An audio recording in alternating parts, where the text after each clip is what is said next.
You know what? I didn't put my chips behind Dak Prescott, and it turned out pretty well for him. I didn't expect him to. Dude. I was shocked when I saw earlier today that he had signed a deal. I was saying, with who? With who? And it didn't say on my little ESPN notification deal. And then I pulled it up, and it was Dallas. I was like, oh, he won. That was the first thought, was he won. You know, He won nobody ever big. wins in the NFL. Nobody. You know, Le'Veon Bell didn't win. Antonio Brown didn't win. I guess it's different because he's a quarterback. But you don't see it very often that this guy holds out after what was his injury? His lower body injury? Do you remember? Dude, Something it was fractured or something torn. I think it was his ankle went Yeah, that way, it went the wrong the way way. it wasn't supposed to go. So, I mean, you just don't see that. And props to him, dude, for raking it in. What is it, 4 years, 140 million or 160 million? Dude, I saw it, but all I remembered was 126 million guaranteed, and he's getting 75 million in the first year. Oh my That's god. nuts. That is so nuts. It's unbelievable. First impression, Unbelievable. first thoughts when you see that. First thoughts, maybe it was a blessing in disguise that injury happened to him. I mean, if you think about it, it proved his worth. And I'm pretty sure Jerry felt bad and got this deal done. 75 million in the first year, 126 million guaranteed. Jeez. Talk about overpaid, man.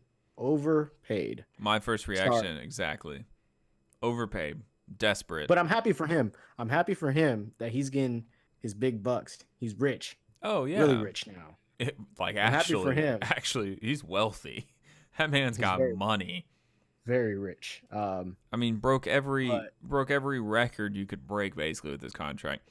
Highest signing bonus in NFL history, more than Russell Wilson, 66 million. Like you said, he's got a $160 million contract, 126 guaranteed, 66 for the bonus. You said 75 for the first year. yeah, it said something about 75 million in the first year. I saw that he's getting paid more than Mahomes in his first 3 years. I mean, just rake it in, why don't you? I mean, I'm all for it, but the first thought I had was, because again, I'm pro players. If you listen to this podcast, you have a while. I'm pro players. First thought I had was overpaid and desperate. I mean, the Dallas Cowboys have underperformed this past year, and they're desperate. I mean, they looked at the field and they realized Dak Prescott or Russell Wilson. They said, you know, Dak might be the better option of the two just because of the youth. Although the reason and obviously the history with the team, and the reason that I thought overpaid is because the man just had a lower body injury, and it was one where he was out for a season and then he sat out again. And your team is structured in a way to where your entire defense is basically overpaid. Your linebacking core is overpaid.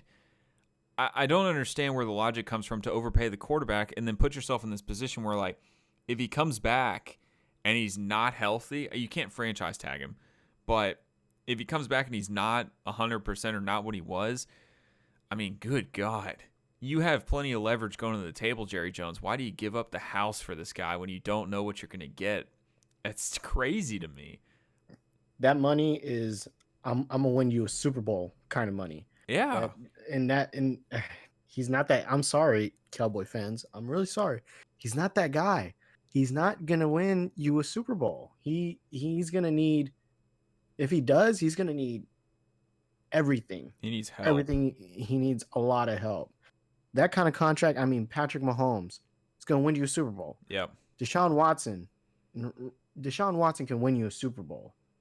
Russell Wilson, he's done it, can win you a Super Bowl. I mean, jeez. That's the thing, is like when you put pen to paper and he's signing this, you in your mind as Jerry Jones or anybody in the Cowboys organization that had a say in this, you are saying this guy is going to win us a Super Bowl within this contract, within these 4 years. We will win a Super Bowl. And when I think about that, I don't think they're going to win a Super Bowl in the next 4 years. I don't think they're in any position to do that. And it's disregarding the other teams in the league. I don't think you're built, like I said, you have injuries in the linebacking core and the front, just the front seven in general.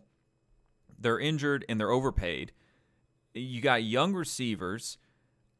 Zeke Elliott, I preach about this, that the average lifespan of the running back, 2.7 years, I believe, if not 3.2, one of those two odd numbers.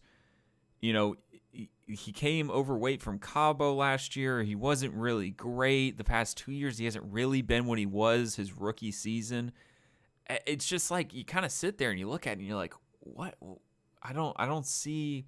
And then on top of that, you factor in the other teams, the Mahomeses of the world, wherever Deshaun's going to go, the Seahawks, if they keep Russell Wilson, if they don't. Tampa Bay, obviously, the 49ers will be healthy. I mean, Chicago Bears. I mean, you got all these other teams, and their division is still. I mean, I'm not going to say that they're going to be the best in the division, but it's pretty much up for the taking. I mean, the Eagles are in disarray, and we're not betting on the Giants and the Redskins. I mean, the Redskins? I guess you could throw in the conversation with Chase Young and how they did last year, but still. I know these franchises are very I know they say once you get that franchise quarterback to pretty much pay him, keep him there, et cetera, et cetera. I think recently these franchises have been jumping the gun. Give you a couple examples. Los Angeles Rams, when they gave Jared Goff that extension, jump the gun. Give it some time. Give some time first before you make that commitment. Yes, they got to the Super Bowl, but they got to the Super Bowl off of a pass interference call that wasn't called. Yeah. They shouldn't have been there. And so you decide to give Jared Goff this money as if he won the Super Bowl. Another example. And the offense was terrible on both sides of the Super Bowl. It was clearly a defensive Super Bowl. Yeah, and so what'd you get out of that? Nothing. You traded him away to the Lions for Matt Stafford and a second-round pick or something like that. Don't remember. But anywho, next example. Philadelphia Eagles. They win the Super Bowl, and then decide to get rid of Nick Foles and pay Carson Wentz as if he's the quarterback that won the Super Bowl. Again, well, that's a perfect example for Dak Prescott because Carson was injured. Carson was in the MVP conversation. He was performing amazing that season, but then he gets injured, just like Dak Prescott, and the Eagles pay him. And then you saw what happened is now it's just not there. And so it's the exact same thing as Dak Prescott. He's performing well, gets injured, and then you pay him. I just don't get it.